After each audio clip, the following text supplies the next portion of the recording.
Hello and welcome to a new episode of Sable Fox. So today we are talking coats. And I will show you the coats you ever need in your dog's life.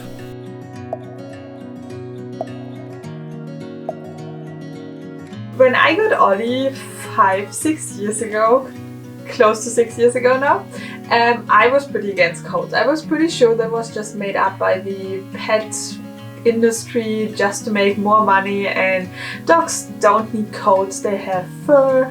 So yeah, my dog will never get a coat. Well, 6 years and 6 coats later, I apparently have changed my opinion. So yeah, apparently I've changed my whole attitude towards coats, and when I look at the coats that I have, I thought, well, there's actually a theme. It's not that I have double coats, I have for 6 courses, 6 different coats. So I thought I will share those with you, and then you can make up your own mind if this coat is relevant for you and if this course is relevant for you, and if not, then just don't buy it. So yeah, I hope this is going to be interesting for you, and let's get started. So the different cases for dog coats would be: first, your dog is wet. You want to keep your dog warm. You want to keep your dog dry. You want to make your dog highly visible. You want to prevent any injuries, and maybe your dog has some injuries and there's a coat for it. So yeah, those are the cases that made sense for me to buy different coats, and now I will show them to you.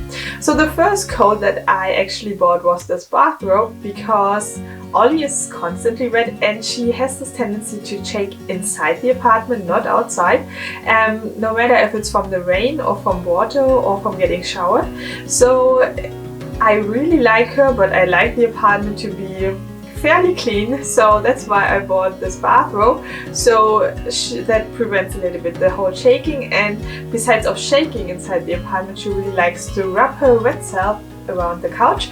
So yeah, that's why we have the bathrobe. But besides of taking care of the apartment, it's obviously really good for Ollie to have a bathrobe, because even if you rub them dry, there will be some residual moisture that maybe just cools them down when they're lying, and during winter time this is not so good. I really like this bathrobe. It is out of this terry material with loops, so it has a bigger surface, really takes out the moisture, but it is not fairly warming, so you can still have them on your dogs if it's maybe like if you have the heating system on, so your dog won't be overheating in those bathrobes. So yeah, I really like this one. Ollie wears size M in it. It is quite generous for her. It was when we bought it even more, but I think it's okay because it really covers everything and she doesn't have to win any contest with it. It's just for getting her dry, and then it's better to be it a little bit bigger, in my opinion. So the next coat that we bought was the Warmup Cape, and that was for cases when I wanted to keep Ollie warm, because when we go on walks it is sometimes far away, so we have to take the car, and then if we drive back she will be quite heated up from all the physical activity she did, and I don't want her to cool down too quickly. It's not good for her health, it won't be good for her joints if they cool down too much, so I have the warm-up cape for her.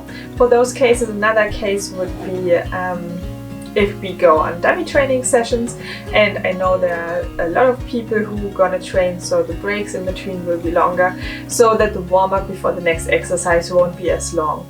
And I sometimes have the warm-up cape on her if it's cold outside, to really keep her warm on a leash walk, as I've already talked about in my vlog last week. So my rule of thumb is if she has not so much fur as she has right now, she will get a coat on, and I can really tell if she's cold because she will make those jump starts at the leash, which she has done constantly when she was a puppy, but she wouldn't do this now anymore unless she's cold.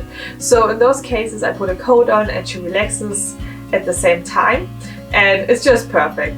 It's a great warm-up cape. I don't have to use it too often for her being outside. It's really just below 0 and she doesn't have any coat at all, like any fur coat. But yeah, otherwise it's more like, as I said, for the incidents we drive and she was running a lot before or during dummy training sessions. She wears in this particular one size S, and it fits perfectly. In my opinion, it's really good. Maybe something Ollie didn't like was the Velcro fastener on the on the belt. It was just not very pleasant for her. She doesn't like the sound. She's quite sound sensitive, and yeah, but she's now used to it, so it's fine, but in the beginning. And another great thing about this coat, it has two sides in between this membrane, so you can take the terry side to take the water out, and then you can just turn it around and put the warming side, like the fleece side, inside, and the water from the terry side won't come in because there's a membrane in between.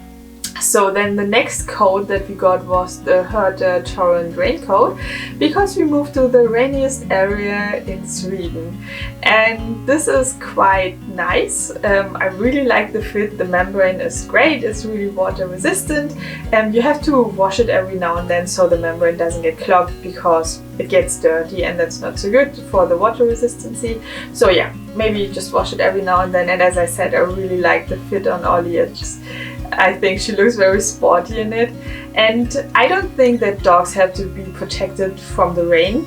However, I don't think that dogs need to be wet when they are then shortly after going to be waiting in the car, and then they just cool down. Even though we have the warm-up cape, I mean, if I can prevent it, and if it's really just maybe like a pee break in the city, she can really wear the coat. Otherwise, I'm completely fine of her getting all wet in the rain.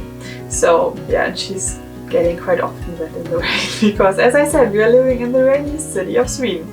So the next coat that we got was the Herder vest. We actually got it from Ollie's dad because it was a bit too tight for him, and it fits Ollie perfectly. As I've already talked about it in my How to Survive in the Darkness video, it is just a great vest. I really like the soft gel material, I like the fleece material. This actually makes it unsuitable for summer because it is warming for the dog. And yeah, we use it quite constantly during autumn, winter, spring, because Ollie just blends in, and I don't want her to be mistaken during hunting season, as I've already said. We have it on for dummy sessions as well, because then she's obviously running on a wide field, and if there's any hunter, I don't want them to be surprised or anything. So yeah, and I really like this vest, as I said, and obviously we use it in the darkness as well and on gloomy days. Yeah, so it's quite often used during those 3 seasons. Then we come to the next coat that actually prevents injuries, and I came to this coat around 2.5 years ago when I looked more into how to warm up Ollie before like training sessions, and a lot of people recommended this coat, and this is the Back on Track mesh coat, and it is very flexible, very lightweight, and it has a very high acceptance in dogs, and Ollie loves this coat. And the good thing about it is the latex material, and the latex material actually reflects body heat in form of infrared radiation, and infrared radiation promotes well-being because of the heat that is generated, and that's what we are using it for, because it is generating basically heat. It is good for physical activity because the more heat is reflected, the more radiation comes back. So we use it for warm-ups to warm up the muscles a little bit faster, a little bit more intense, a little bit more deeply, and that works really well. We use this obviously only during the 3 seasons again, autumn, winter, spring. And actually during those times when we do cavaletti work outside, I will let the coat on after the warm-up, because I have the feeling Ollie goes a little bit more deeply into the stretches, especially when I do the cavaletti work to stretch a little bit her back, to a little bit more develop her back muscles. I really have the feeling the coat is helping with this. So yeah, during this time I will let the coat on. Not every time, but every other time maybe, and it works really well. Ollie accepts it really well during those training sessions as well. It is not hindering her in any way, so yeah, it's a great coat. I can really recommend it.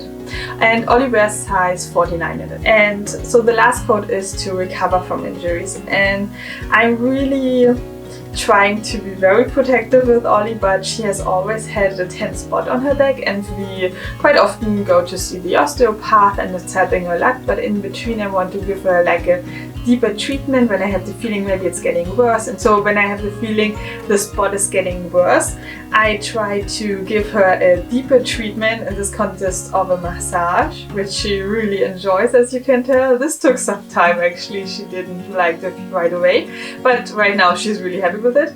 Then I do some infrared light, and then I will give her this coat. And this coat is really special because it has a pocket on the back, and you can open this pocket up with a zipper, and in between are like little velcros making slots, and in these slots you can slide in a warming pillow right where the spot is.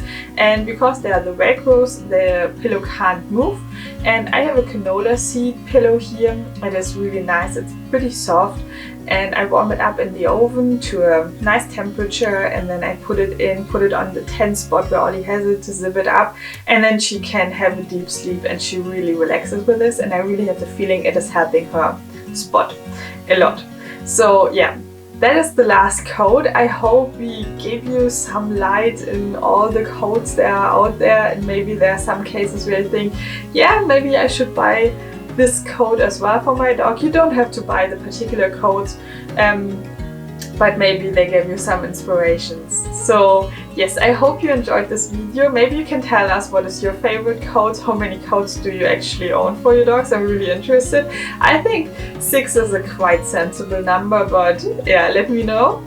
And then we will see each other next week for a little dental treatment of Ollie. And yeah, subscribe to our channel if you're up for more dog content in YouTube, and hit the like button if you find this video helpful, and then see you next week. Bye!